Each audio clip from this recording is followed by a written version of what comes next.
আমি কিছু স্টুডেন্টদের সঙ্গে যোগাযোগ করেছি যারা হয়তো এগিয়ে আসতে চাইছিলেন না, কিন্তু আমি যোগাযোগ করাতে তারা এগিয়ে এসেছেন। তো তারা আমাদের স্কুলের জন্য কিছু দান করতে চান। তো এরকম আমি একজনকে পেয়েছি, আমাদের প্রাক্তনী, তিনি হচ্ছেন আমাদের অঞ্জলি দেবী। অঞ্জলি দেবী, আপনাকে অনেক নমস্কার। আমি রামপুরহাট ক্লাসে পড়তাম, প্রাক্তনী, এখন বর্তমান স্কুলে শিক্ষিকা।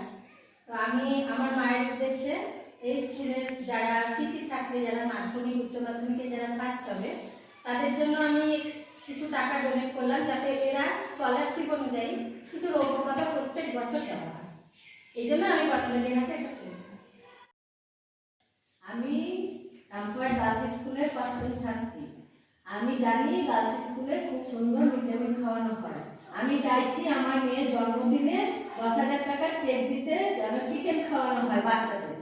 আমি জানি পঞ্চম থেকে অষ্টম শ্রেণী পর্যন্ত বাচ্চাদের মিড ডে মিল খাওয়ানো হয়, কিন্তু আমি চাইছি দ্বাদশ শ্রেণী পর্যন্ত যেন চিকেনটা খাওয়ানো হয়।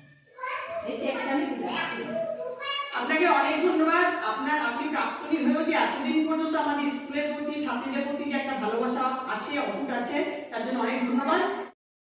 রামপুরহাট গার্লস স্কুলে 2012-তে মাধ্যমিক দিয়েছি, ফার্স্ট হয়েছি। এখন আমি লাইব্রেরিতে ছাত্রীদের জন্য কিছু বই দিদির হাতে তুলে দিতে চাই।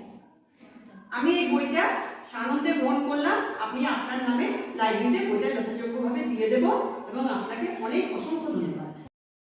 আমি আগে রামপুরহাট গার্লসে পড়তাম, ছাত্রীর সুবিধার জন্য আমি দুটো ল্যাপটপ তুলে দিচ্ছি।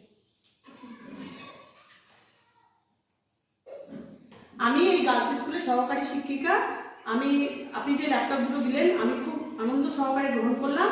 আমি এটা স্কুল কর্তৃপক্ষকে দিয়ে দেব। স্কুল সম্পর্কে আপনার যে ভাবনাটা খুবই উৎসাহব্যঞ্জক। আপনাকে অসংখ্য ধন্যবাদ। আজকে আমাদের মধ্যে উপস্থিত হয়েছেন আমাদের সবার প্রিয় মানুষ, ডেপুটি স্পিকার আশিস বন্দ্যোপাধ্যায় মহাশয়। উপস্থিত আছেন আমাদের সবার কাছের মানুষ এসডিও সাহেব। উপস্থিত আছেন আমাদের ডেপুটি ম্যাজিস্ট্রেট কাম ডেপুটি কালেক্টর বিশ্বজিৎ ঘোষ মহাশয়, এবং অবশ্যই স্কুলের ভারপ্রাপ্ত শিক্ষিকা এবং অন্যান্য যারা শিক্ষিকা আছেন প্রত্যেকে। আজকে ওনাদের আসার মূল কারণ